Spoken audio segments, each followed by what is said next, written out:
ఓం మహాగణాధిపతయే నమః. ఓం గురుభ్యో నమః. ఓం శ్రీమాత్రే నమః.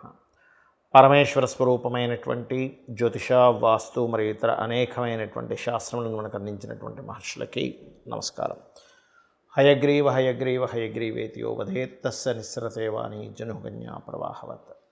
అరుణాం కరుణాతరంగితాక్షీం ధృతపాశాంకుశపుష్పబాణచాపాం అనిమాదిభిరావృతాం మయూకైః అహమిత్యేవ విభావయే భవానీం. శ్రీమాత్రే నమః. ప్రేక్షకులకి ఆ లలితాంబిక అమ్మవారి యొక్క అనుగ్రహం పరిపూర్ణంగా కలగాలన్న స్ఫూర్తి కోరుకుంటూ ఈరోజు ఈ వారం యొక్క గ్రహస్థితి ఏ విధంగా ఉంది అని చెప్పి చూసుకున్నట్లయితే 29వ తేదీ నుంచి 4వ తేదీ వరకు ఉన్నటువంటి గ్రహస్థితిలో వృషభంలో గురువు, కర్కాటకంలో కుజుడు, కన్యారాశిలో కేతువు, వృశ్చికంలో చంద్రుడు బుధుడు ఉండి ఈ యొక్క చంద్రుడు 4 రాశులు తిరుగుతున్నాడు. వారానికంటే కుంభంలోకి చేరుకుంటున్నాడు. ధనస్సులో రవి, అదేవిధంగా కుంభరాశిలో శుక్రశనులు ఉన్నారు. మీనంలో రాహు ఉన్నాడు. ఈ యొక్క గ్రహస్థితిని అనుసరించి ఈ వారం రోజుల పాటు మనకి న్యూ ఇయర్ కూడా రాబోతుంది. కాబట్టి ఎటువంటి ఫలితాలు జరగనున్నాయి, ఏ లగ్నం తెలియని వారు రాశి వారికి ఎటువంటి జాగ్రత్తలు తీసుకోవాలి చెప్తుంది నేనైనప్పటికీ కూడా చెప్పిస్తుంది సాక్షాత్ లలిత అమ్మవారిగా భావిస్తూ ఒక్కొక్క లగ్నం గురించి మనం తెలుసుకుందాం. సింహలగ్నము, సింహరాశి. సింహం వారికి మీకు రాజకీయ పరంగా యోగం చాలా బాగుందని చూపిస్తుంది. ఇక్కడ ఈ పంచమ స్థానంలో రవి ఉన్నప్పుడు ఉపాసన సంబంధించినటువంటి వాటికి చాలా అనుకూలమైనటువంటి స్థితి. కాకపోతే ధనస్థానంలో కేతు ఉన్నందుకు ధన సంబంధించిన విషయంలో మీకు కలిగేటువంటి కొన్ని ఆటంకాలు ఏర్పడుతూ ఉంటాయి. మీకు ఏ రూపంలో మీకు ధనం వచ్చినా కూడా ఆ యొక్క విషయాల్లో మీరు గణపతిని ఒక్కసారి ఆరాధన చేసుకుంటూ తలుచుకోండి. మీకు రూపాయి వచ్చినా, ఓ 10 రూపాయలు ఎవరికైనా ఇవ్వాల్సి వచ్చినా, ఒక 20 రూపాయలు వచ్చినా, ఒక 1,00,000 రూపాయలు వచ్చినా, ఏదైనా కానీ ఒకసారి గణపతిని తలుచుకుంటూ చేయండి. అలాగే మరొక విషయం ఏంటంటే ఇక్కడ వివాహ కారక స్థానంలో శుక్రశనులు ఉన్నారు. సింహలగ్నం వారికి సర్వసాధారణంగా ఇది కొంచెం తెలిసిన వారు లేనట్లయితే ఎప్పుడుదో పాత సంబంధం ఒకటి అనుకున్నామండి, అది మళ్ళీ సెట్ అయింది అనేటువంటిది వింటూ ఉంటారు. అదేవిధంగా మీ యొక్క జీవిత భాగస్వామి కూడా ఎప్పటి నుంచో జాబ్స్ కోసం ట్రై చేసేటువంటి వారికి జాబ్ యోగం కలుగుతుంది అక్కడ. అలాగే కొన్ని పార్ట్నర్షిప్స్ విషయంలో కొంత మార్పులు, పార్ట్నర్స్ మూలంగా కొంత లబ్ధి అనేటువంటిది బలంగా చూపిస్తుంది. అదేవిధంగా అష్టమ స్థానంలో రాహు అనేటువంటిది వాహన ప్రమాదాలని, వాహనం మీద వెళ్ళేటప్పుడు చాలా జాగ్రత్తగా చూసుకొని వెళ్ళాలి అనేటువంటిది చూపిస్తుంది. అయితే దశమ స్థానంలో ఉన్నటువంటి గురువు ఇక్కడ ప్రధానంగా గురుగ్రహం ఎప్పుడైతే మీకు దశమంలో వక్రించున్నాడో ఈ వక్రించినటువంటి గురువు చూసుకున్నట్లయితే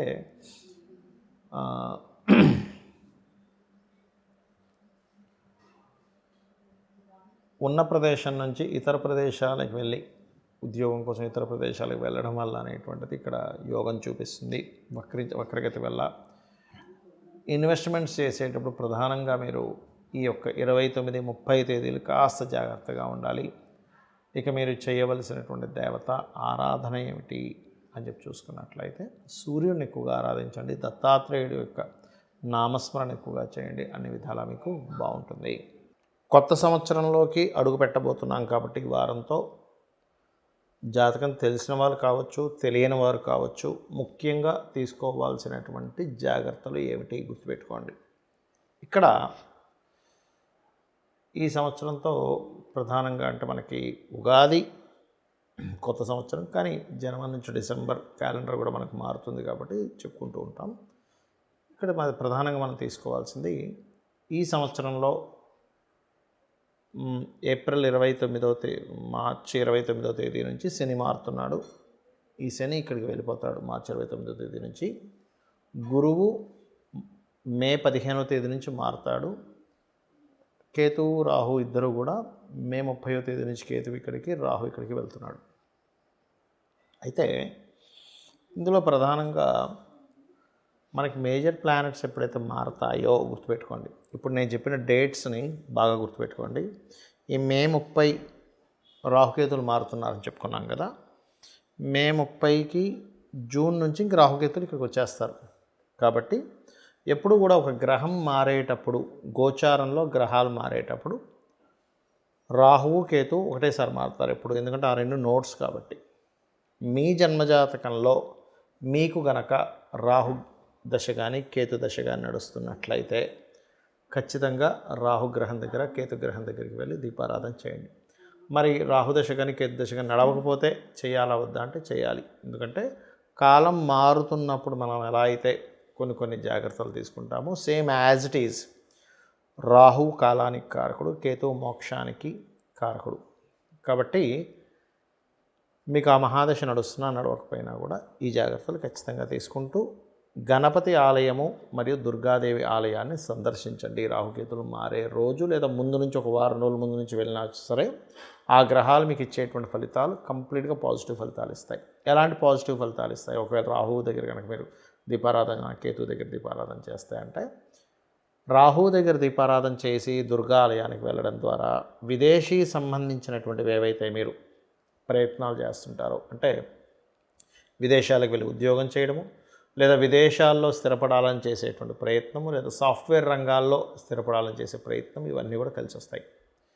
మరి కేతు వల్ల ఏమిటి అంటే, ఇక్కడ మీరు ఆటంకాలు ఏవైతే అనేకమైన ఆటంకాలు ఉంటాయి, విద్యలో కావచ్చు, వివాహంలో కావచ్చు, లేనట్లయితే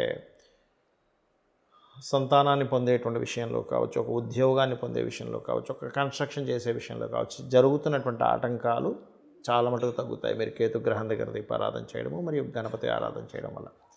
మరొక 2 మేజర్ ప్లానెట్స్ కూడా మారుతాయి కాబట్టి ఈ సంవత్సరం నుంచి, అందులో ముఖ్యంగా గురువు మారుతాడు ఇక్కడ నుంచి ఇక్కడిలో.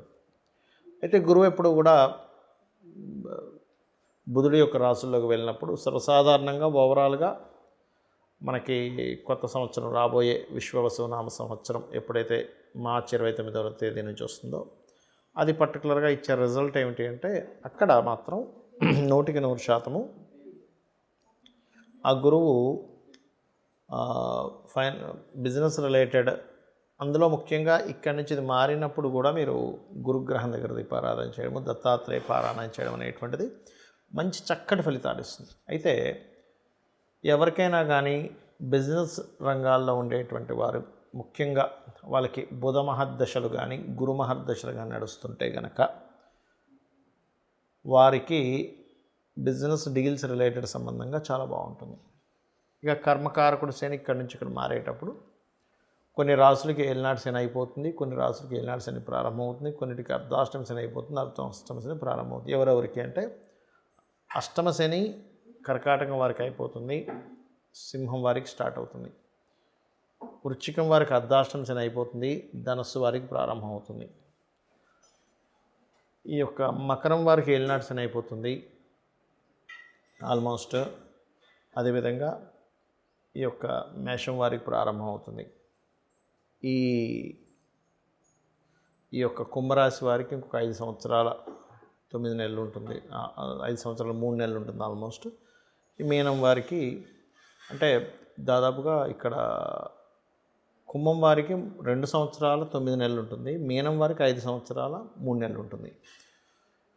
అయితే ఎప్పుడైనా ఒకటే గుర్తుపెట్టుకోండి, ఏలినాటి శని గ్రహం మారుతున్నా లేకపోతే ఏ గ్రహాలు మారుతున్నా మీ personal chart is most important. మీ యొక్క జన్మజాతకంలో మీరు జన్మించినప్పుడు ఉన్నటువంటి గ్రహాలు, మీరు జన్మించినప్పుడు లగ్నము, ఏ మహాదశ అంతర్దశ నడుస్తుంది, దానికి గోచారం ఎంతవరకు ప్లస్ అవుతుంది అనేటువంటిది తీసుకోవాలి. దాన్ని కనుక చూసుకున్నట్లయితే పర్టికులర్గా ఇక్కడ మీకు ఈ యొక్క గ్రహాలు ఏవైతే ఉన్నాయో ఇచ్చేటువంటి రిజల్ట్స్ ముఖ్యంగా మీ లగ్నం నుంచి ఏ గ్రహం ఎక్కడుంది, ధనాన్ని సంపాదించాలి, ధనాన్ని ఇచ్చే గ్రహం ఎలా ఉంది, గృహం కట్టుకోవాలి అది ఎంత బలంగా ఉంది, వివాహం అవ్వాలి అది ఎంత బలహీనంగా ఉంది లేదా బలంగా ఉంది, ఎప్పుడు అవుతుంది, అదేవిధంగా ఒక ఉద్యోగంలో వెళ్ళాలి లేకపోతే ఒక విదేశాలకు వెళ్ళాలి, ఇవన్నీ కూడా మీ పర్సనల్ చార్ట్లో ఉండేటువంటి గ్రహాల యొక్క బలాబలాలను బట్టే ఉంటుంది. గోచారం అనేటువంటిది కొంతవరకు పనిచేస్తుంది, గుర్తుపెట్టుకోండి. ఇక మీరు ముఖ్యంగా శని ప్రభావం ఎక్కువగా ఉంది అని అనుకునేటువంటి వారు ఓం అనాకలిత సాదృశ్య చుబుక శ్రీ విరాజితాయ నమః చేసుకోండి. రాహు ప్రభావం ఎక్కువగా ఉంది అనుకునేవారు ఓం దుర్గాయ నమః అనుకోండి. కేతు ప్రభావం ఎక్కువగా ఉంది, ఆటంకాలు కలుగుతుంది అనుకునేవారు ఓం గం గణాధిపతయ నమః చేసుకోండి. గురువు అనుగ్రహం బాగా కావాలనుకునేటువంటి వారు జయ గురుదత్త, శ్రీ గురుదత్త అనే నామస్మరణ చేయండి. అన్ని విధాలా మీకు బాగుంటుంది. శ్రీమాత్రే నమః.